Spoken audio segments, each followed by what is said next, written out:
est votre invité ce matin, Thomas. Oui, je reçois ce matin la journaliste Valérie Benaïm. Vous publiez demain ce livre « Ils ont disparu » sur les disparitions d'enfants en France. Et alors, vous connaissez l'adage « Il ne faut jamais juger un livre sur sa couverture. Don't judge a book by its cover ». Eh bien, en regardant la couverture, je m'attendais vraiment, Valérie, à une compilation d'histoires, de disparitions. Mais pas du tout. Ce livre, c'est une grande enquête très dense que vous avez menée. Vous nous le disiez, ça vous a pris 2 ans. Ouais. Toute seule? Vous avez fait ça toute seule? Oui, tout à fait. Oui, j'aime travailler toute seule. Oui.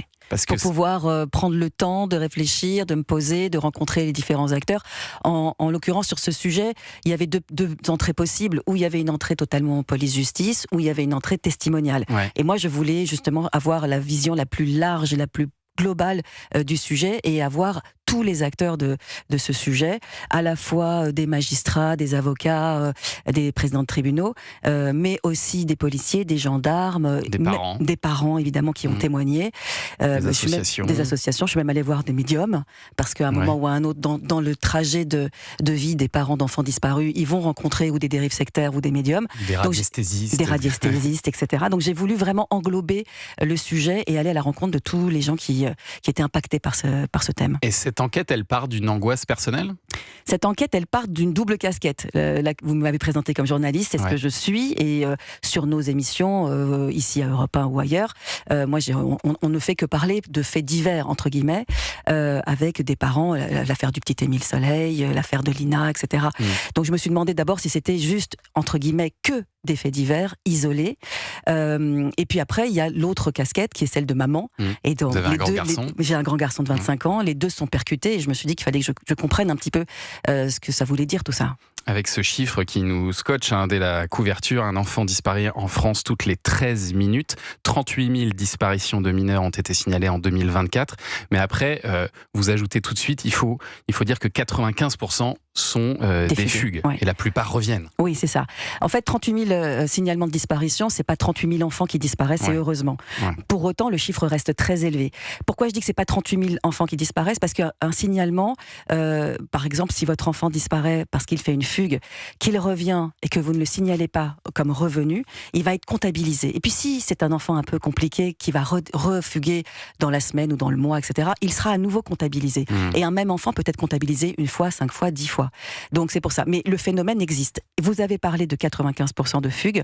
Oui, mais encore une fois, ça pourrait nous rassurer, si j'ose dire, mais la fugue n'exclut évidemment pas le danger. Oui, et puis il en reste beaucoup. Il reste tout de même 1373 disparitions inquiétantes tous les ans.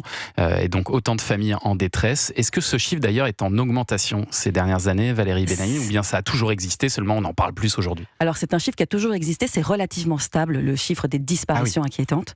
Mais aujourd'hui, le regard que l'on porte sur ces disparitions, la société l'accepte moins quand il s'agit de mineurs. C'est-à-dire qu'on a mis la focale et le focus sur les mineurs, sur les enfants, parce que notre société ne tolère plus que des enfants soient dans la nature. Et c'est normal, bien évidemment. Mais voilà, c'est une des raisons pour lesquelles, y compris nous, les journalistes, on est allés travailler sur ce sujet. Et alors, vous partez rencontrer Valérie Benaïm, notamment Alain Boulet, dont la fille Delphine a été enlevée pendant un camp scout en août 88. Son corps sera retrouvé 1 mois plus tard. Et alors, Alain Boulet, il a créé une association pour soutenir les parents d'enfants disparus qui ont souvent le sentiment d'être abandonné de tous, notamment de la justice. Oui, Alain Boulet, c'est un type incroyable. Donc vous l'avez dit, sa fille a été tuée. Il a monté une association qui a pour particularité que tous les bénévoles, tous les membres de l'association sont eux-mêmes des parents d'enfants victimes, soit enfants disparus, soit enfants décédés. Et oui, effectivement, le point commun, si j'ose dire, de tous ces parents, au début en tout cas, et ensuite sur le temps long, c'est ce sentiment de ne pas être suffisamment pris en compte. Que la justice est trop lente, que la police ne fait pas assez. Et moi, de l'autre côté, je suis allée évidemment voir et la police et la justice qui m'ont montré à quel point ils travaillaient. Mais on ne peut que comprendre des parents qui vous disent je veux qu'on me tienne au courant toutes les minutes, toutes les secondes, c'est normal. Donc il y a évidemment une incompréhension. Et il y a aussi une réalité, c'est que parfois ces parents ont été maltraités. La justice travaille sur elle-même, les policiers travaillent aussi sur eux-mêmes, mais il y a deux choses. D'abord, les policiers, dans un premier temps, privilégient d'abord une enquête intrafamiliale, parce que malheureusement, les premiers soupçons sont intrafamiliaux. Et ça, ils le vivent très mal, les parents, qui évidemment n'y sont pour rien. C'est normal. Mais ils sont obligés de passer par là. Mais ils sont obligés de passer par là. Alors, ils vont essayer, évidemment, policiers et gendarmes, de faire au mieux, d'être le plus délicat possible, mais malgré tout, cette intrusion, elle est très difficile. Et puis, du côté de la justice, parfois, il y a encore des juges d'instruction qui ne reçoivent pas comme il se devrait peut-être les parents, parce qu'ils ont eux aussi des affaires courantes à gérer. Mais même du côté de la police, vous donnez l'exemple d'un autre président d'association, Philippe Foltet, qui vous raconte que dans l'affaire de la petite Philippine, un enquêteur aurait dit aux parents de revenir dans 48 heures si elle était toujours pas revenue. Oui, alors que cette règle n'existe pas. Cette règle n'existe absolument pas, bien au contraire. Depuis quelques années maintenant, la doxa dans les commissariats et dans les gendarmeries, c'est que si vous venez pour déclarer qu'un enfant a disparu, on vous dit absolument pas, on ne doit absolument pas vous dire ça. Malheureusement, il y a encore des trous dans la raquette. Pourquoi ? Parce que ceux qui vont vous recevoir, les OPJ, etc., sont des hommes et des femmes avec des biais, comme tout le monde, et que peut-être que vous allez avoir affaire à un papa ou à une maman qui lui-même a un enfant qui est peut-être un peu turbulent, qui découche sans prévenir, etc., etc. Et donc il aura peut-être ce biais-là. Mais la doxa aujourd'hui, c'est que normalement, il y a toute une batterie de questions qu'on vous pose pour pouvoir qualifier au plus vite la disparition d'inquiétante ou pas, et pouvoir ensuite saisir le procureur, qui lui-même saisira un juge d'instruction. Mais si ce premier rouage dysfonctionne, on perd un temps incroyable. Et alors vous évoquez aussi dans votre livre le rôle de la presse, de la médiatisation, et on comprend que pour les familles, la presse, ça peut être à la fois un allié et en même temps parfois un ennemi, quoi. Complètement.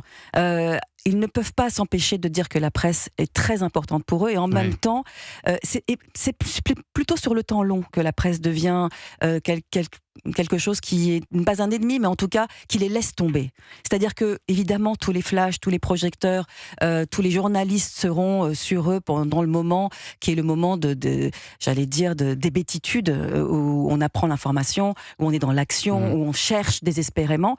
Et puis quand vient ce que j'appelle le temps long, et que parfois on ressollicite quand on est une famille parce que c'est l'anniversaire d'1 an de la disparition, ou parce qu'il y a un événement, etc., la presse, elle est déjà sur autre chose. Et là, il y a un sentiment ils m'ont laissé tomber. D'abandon là aussi. Et alors vous revenez aussi sur des choses qui peuvent mener à des grandes discussions, notamment sur les réseaux, un sujet sensible qui fait parler plus que jamais en ce moment avec l'affaire Epstein, les rumeurs de réseaux pédophiles, d'enfants enlevés pour alimenter les réseaux d'esclaves sexuels, de prostitution. Et alors là, vous avez le patron de la brigade de protection des mineurs qui est formel. Pour lui, c'est vraiment du fantasme, c'est du complotisme. Oui, tout à fait. Oui. Pour lui, Christophe Molmy, qui est le patron de la BPM, me dit, écoutez, alors au moment où je vais vous dire ça, on va peut-être tomber sur un réseau, ou une affaire, comme l'affaire Outreau. Mais par exemple, l'affaire Outreau ou l'affaire Dutroux en Belgique, il y en a une tous les 30 ou 40 ans. Vous voyez ce que je veux dire ? C'est ce que me dit Christophe Molmy. Je suis allée poser la question également à François-Xavier Laurent, qui est à Interpol, parce que pour le coup, là, on est hors frontières pour voir s'il y avait effectivement des réseaux. Il me dit qu'à sa connaissance, il n'y en a pas, ou en tout cas que là encore, ce seront des épiphénomènes, et que, si j'ose dire, malheureusement ou heureusement, je ne sais pas, vous avez plus de risques que votre enfant tombe sur un pédocriminel qui est soit pulsionnel, soit réfléchi, que dans un réseau. Voilà, et il me dit, en tout cas, il parle pour l'Occident, pour l'Europe, parce que, me dit-il encore une fois, je parle de Xavier Laurent pour Interpol, malheureusement, les pays dits en voie de développement n'ont pas besoin de petits occidentaux.